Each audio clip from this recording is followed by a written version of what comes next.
प्यारे दर्शकों, गणेश जी की ये बात गौर से सुन लो। कभी भी तुम गरीबी का रोना नहीं रोओगे। गरीबी तुम्हें कभी भी नहीं सताएगी। कभी भी तुम्हें यह नहीं लगेगा कि मैं गरीब हूं। प्यारे दर्शकों, आज फिर हम आपके लिए एक बहुत ही प्यारी, बहुत ही प्रेरणादायक और ज्ञानवर्धक कहानी लेकर आए हैं।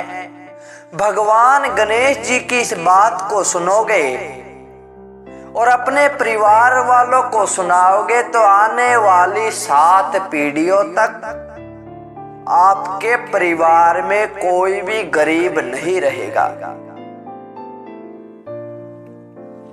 कोई भी आपके परिवार का सदस्य गरीबी का रोना नहीं रोएगा। यह कहानी बहुत ही ज्ञानवर्धक है। इससे पहले अगर हम इस कहानी की शुरुआत करें, आप हमारे चैनल पर नए हैं तो चैनल को सब्सक्राइब जरूर करें, क्योंकि आपका एक सब्सक्राइब हमारे लिए बहुत महत्वपूर्ण है।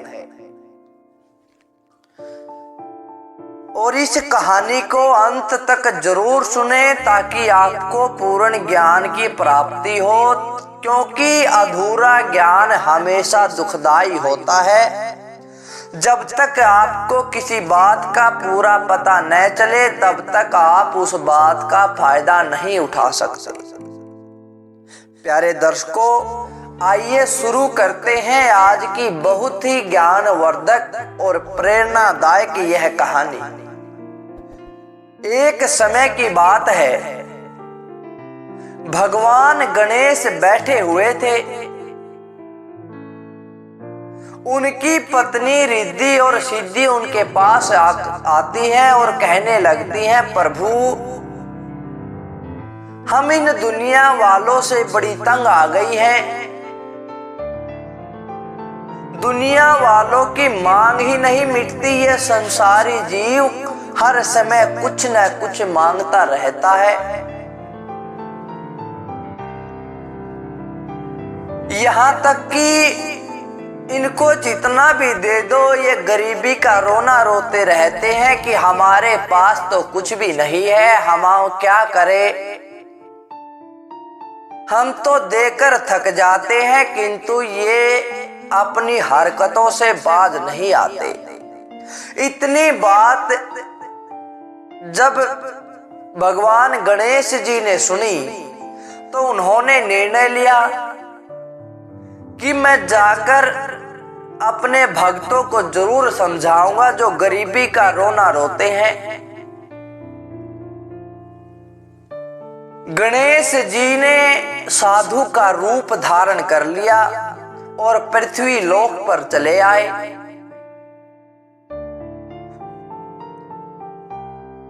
उन्होंने जगह जगह जाकर दुनिया के लोगों की, संसारी जीवों के दुखों की, उनकी समस्या का समाधान करना शुरू कर दिया। एक जगह पर बैठ गए। अब जो भी आता उनके पास अपने दुख सुनाता और उस समस्या का हल पाकर चला जाता था। अब तो साधु बाबा की बड़ी ही प्रसिद्धि होने लगी। बड़ी दूर दूर से लोग उनके पास आने लगे। उनके पास लंबी लंबी लाइनें लग जाती थी। इस बात को एक गरीब व्यक्ति अपने घर की चौखट पर बैठा हुआ देख रहा था कि उसके घर के सामने से बहुत से लोग जाते हैं और साधु बाबा से मिलते हैं, किंतु उसने एक बात पर गौर किया कि वे जब जाते हैं तो बड़े उदास होकर जाते हैं और जब आते हैं तो बड़ी खुशी से आते हैं। उसने भी सोचा, मैं बहुत ही गरीब हूं, मेरे पास धन की कमी बिल्कुल है, मेरे पास किसी प्रकार का कोई पैसा भी नहीं।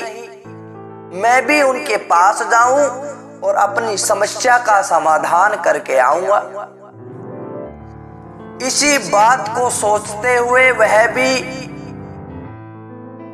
गणेश गणेश भगवान जी ने जो साधु का रूप धारण किया था उनके पास चला जाता है। अब वह रास्ते में सोच रहा था कि मैं उनके पास जाते ही इतना धन मांगूंगा कि मेरी आने वाली 7 पीढ़ियां भी सुखी हो जाएंगी, उन्हें किसी प्रकार की धन की कमी ना हो, मेरी जिंदगी और मेरे बच्चों की जिंदगी बड़े चैन से बड़े आराम से कट जाएगी, हर ऐशो आराम मेरे पास होगा। उसने जाकर देखा साधु बाबा के पास तो बड़ी लंबी लाइन लगी हुई है। वह भी लाइन में लग गया।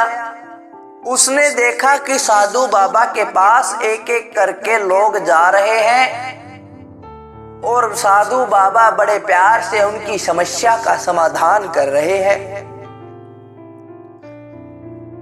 धीरे धीरे करके जब उसका नंबर आया तो उसने साधु बाबा को प्रणाम किया और कहने लगा कि बाबा जी, मेरे पास धन की बहुत कमी है, मैं गरीब व्यक्ति हूँ, मेरी गरीबी को दूर करने का कष्ट करे, मेरे बच्चे बहुत ही दुखी हो रहे हैं, खाने के बिलाले पड़ जाते हैं, भगवान ने पता नहीं मुझे किस कर्म की सजा दी है।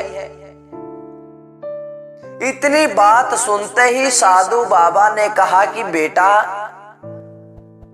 तुम्हें धन तब मिलता जब तुमने कभी किसी को कुछ दिया हो। साधु बाबा कहने लगे कि बेटा, तुमने कभी दान पुण्य तो किया नहीं और तुम सोचते हो कि मुझे बेशुमार खजाना मिल जाए।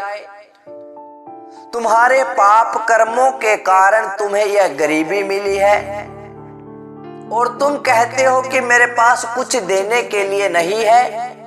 इस बात का भी तुम उत्तर सुन लो। साधु बाबा के इतना कहते ही वह व्यक्ति कहने लगा, बाबा जी, ना तो मेरे पास धन है, ना मेरे पास खाने को रोटी है, ना कपड़ा है, ना मकान है, तो मैं देऊं तो क्या देऊं, किस चीज का दान करूं, मैं तो खुद मांगने वाला हूं। साधु बाबा कहने लगे कि बेटा, चलो मैं तुम्हें धनवान बना देता हूं, तुम एक काम करो, मैं तुम्हें 1 लाख रुपए दूंगा, तुम मुझे अपना एक हाथ दे दो। किंतु उस गरीब व्यक्ति ने मना कर दिया कि बाबा, मैं हाथ कैसे दे दूं। साधु बाबा कहने लगे कि बेटा, तुम मुझे एक कान दे दो, मैं तुझे 5 लाख रुपए दे दूंगा। किंतु उस व्यक्ति ने फिर से मना कर दिया। अब तो दाम दोगुना कर दिया गया। साधु बाबा कहने लगे कि बेटा, तुम मुझे अपनी एक आंख दे दो, मैं तुम्हें 10 लाख रुपए दे दूंगा। किंतु वह व्यक्ति बोला कि बाबा, ऐसा धन किस काम का जो मेरे शरीर को ही दर्द दे, जो मेरा ही नुकसान करे। इतनी बात सुनते ही साधु बाबा ने कहा कि बेटा, तुम तो कहते हो कि मेरे पास कुछ भी नहीं,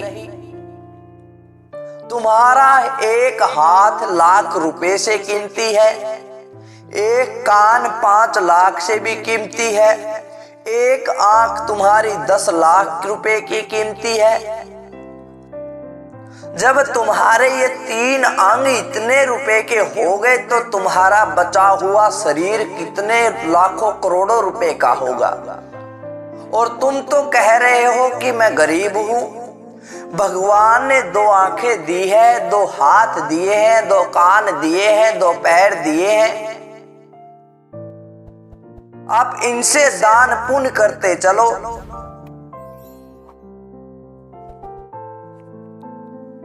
देने के लिए सिर्फ धन की जरूरत नहीं होती, दान के लिए सिर्फ भौतिक वस्तुओं की जरूरत नहीं होती। तुम्हारे पास सुंदर वचन सुनने के लिए 2 कान है और उन्हें दान करने के लिए बहुत ही प्यारा मुख दिया गया है। आप इन सुंदर वचनों को अपने मुख के द्वारा दान कर सकते हैं। परमात्मा का दर्शन इन आंखों से कर सकते हैं और दुनिया वालों को भी करा सकते हैं। आपके 2 पैर दिए गए हैं, इन पैरों से आप साधु की सेवा के लिए जा सकते हैं, सत्संग में जा सकते हैं, भगवान की सेवा करने के लिए जा सकते हैं और दान करना है तो आप दुनिया के लोगों को भी अपने साथ लेकर जा सकते हैं। जब आप ये काम करना शुरू कर दोगे तो सोच लो कि तुम्हारी गरीबी कितनी दूर भाग जाएगी। अब तुम खुद ही बताओ कि तुम अमीर हो कि गरीब हो, क्या तुम्हारे पास देने के लिए कुछ भी नहीं? उस व्यक्ति की आंख खुल गई, यह बात उसके दिमाग में बैठ गई कि साधु बाबा बिल्कुल सही कह रहे हैं। तब से उसने दान पुण्य करना शुरू कर दिया और अपनी आने वाली पीढ़ियों को भी यही बात बताई। उनकी पीढ़ियों में भी आज तक कोई गरीब नहीं हुआ, किसी ने गरीबी का रोना नहीं रोया। तो प्यारे दर्शकों, इस प्रकार भगवान गणेश जी ने दुनिया वालों को समझाया कि गरीबी हमारे मन के कारण है, हमारे विचारों के कारण है, हमारी छोटी सोच के कारण है। नहीं तो हमें कितना मूल्यवान शरीर मिला है, 3 लोक में भी इसका कोई मोल नहीं है, क्योंकि इसके अंदर परमात्मा वास करते हैं। तो हम गरीब कैसे हो सकते हैं?